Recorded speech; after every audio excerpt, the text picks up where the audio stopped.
Rebonjour, j'espère que vous allez bien toujours et bienvenue à le school. Alors cette vidéo sera consacrée à la présentation du nœud.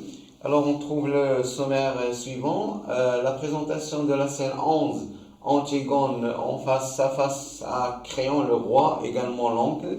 La scène 12, Antigone, Créon et l'entrée pour la dernière fois d'Ismène, entre la page 97-99. Et la scène 13, bien sûr, là on trouve uniquement deux personnages, le Créon, le roi, et le cœur qui est vraiment, on peut dire, c'est un commentateur, c'est quelqu'un qui intervient chaque fois pour sauver Antigone. Alors pour cette scène concernant Antigone et Créon, alors c'est un face-à-face entre les deux personnages, Antigone la nièce, Antigone la princesse, Créon le roi et l'oncle maternel d'Antigone. Alors parfois on vous demande une question, quel lien de parenté ou bien quelle relation entretiennent-ils les personnages lorsqu'on parle ici vraiment de Créon et Antigone? Alors on peut répondre tout simplement Créon, l'oncle d'Antigone, et Antigone est la nièce de Créon. Alors Créon, s'étant assuré qu'Antigone n'a été vue par personne, veut étouffer l'affaire, c'est-à-dire protéger sa nièce, tuant les trois gardes à condition qu'ils se taisent. Mais il s'aperçoit qu'il est l'orgueil d'Oedipe. Que dire orgueilleux, c'est-à-dire quelqu'un qui se montre beaucoup, dire voilà, moi je ne peux pas bien sûr me fléchir, me soumettre, c'est-à-dire devant quelqu'un. Alors, on essaie vraiment de la convaincre. Elle a adopté toutes les stratégies argumentatives, à savoir, elle a essayé vraiment de persuader et de convaincre en même temps. Alors, persuader, je m'excuse, alors, persuader, c'est-à-dire en essayant vraiment de toucher le cœur d'Antigone. Alors, j'écris avec un majuscule Antigone. Et également, elle a se positionner, on essaie vraiment de convaincre la princesse en utilisant vraiment des arguments qu'on peut dire qualifiés comme solides et également qui sont logiques. Je vais essayer vraiment d'expliquer les deux. Alors la persuasion, alors lorsqu'on a la persuasion, elle se positionne en tant qu'un oncle. Mais lorsqu'elle essaie vraiment de convaincre en tant qu'un roi. D'accord?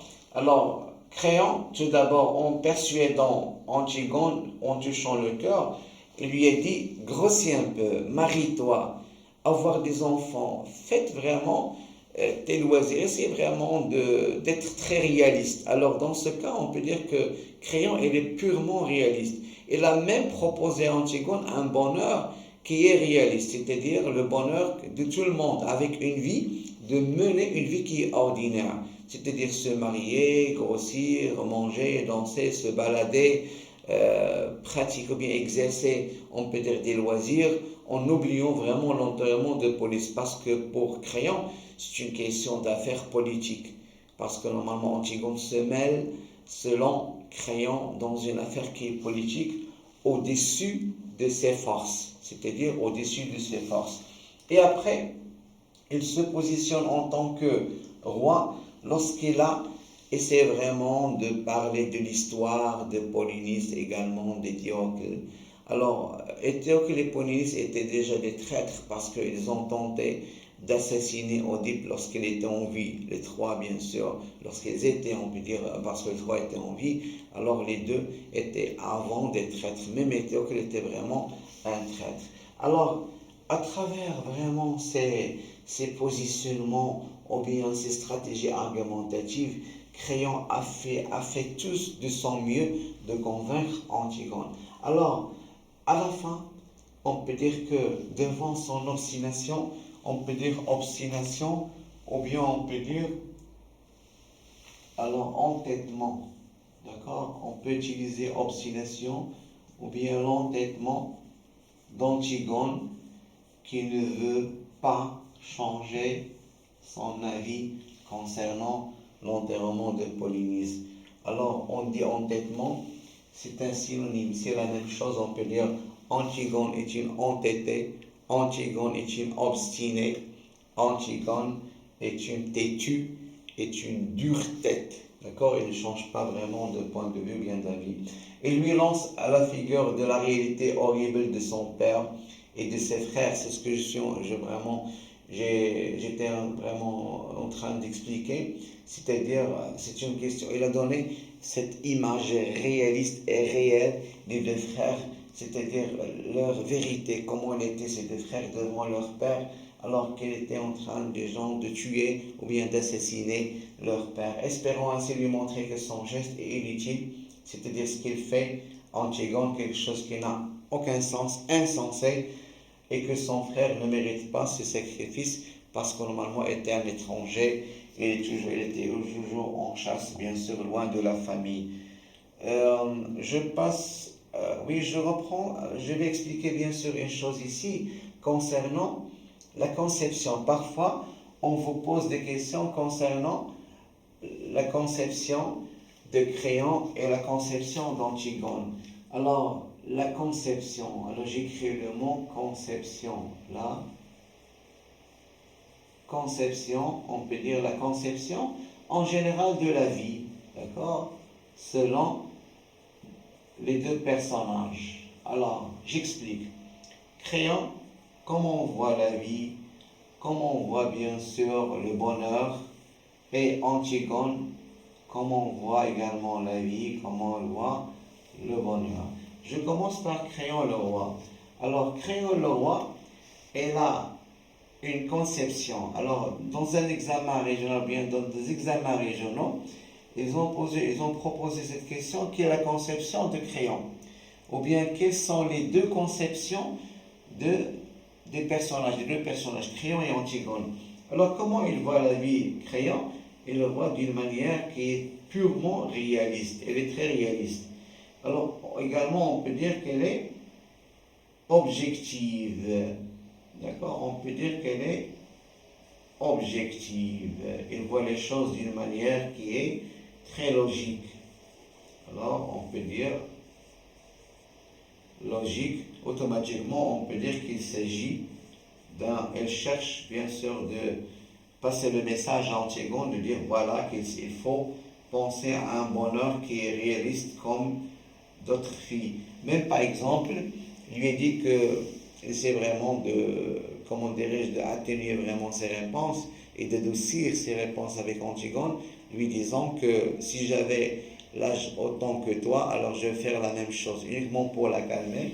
Mais après, bien sûr, il se voit que sa conception se résume vraiment dans le réalisme, dans l'objectivité, également dans la logique. Ils sont le bonheur, alors il propose à Antigone un bonheur qui est purement réaliste, voir la vie d'une manière ordinaire comme n'importe quelle fille. Mais pour Antigone, alors elle a une vision, bien une conception qui est idéaliste.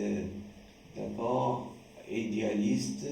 C'est quoi, bien sûr, sa conception idéaliste? C'est l'enterrement ou bien c'est accomplir son devoir d'enterrer son frère Polynice.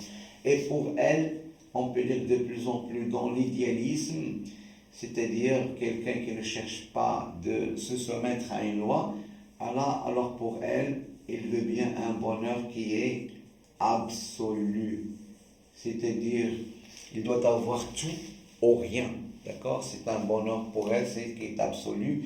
Alors, il ne doit pas, bien sûr, être soumis aux paroles ou bien aux propos, aux répliques de son oncle, également du roi Créon. Alors, même Antigone, qu'est-ce qu'elle fait dans ses paroles avec Créon?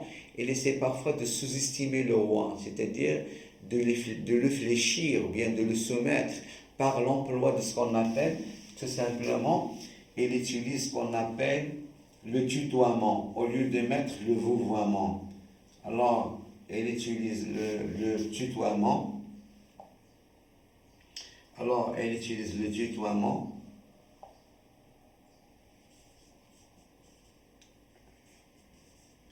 le tutoiement, c'est-à-dire tutoyer quelqu'un.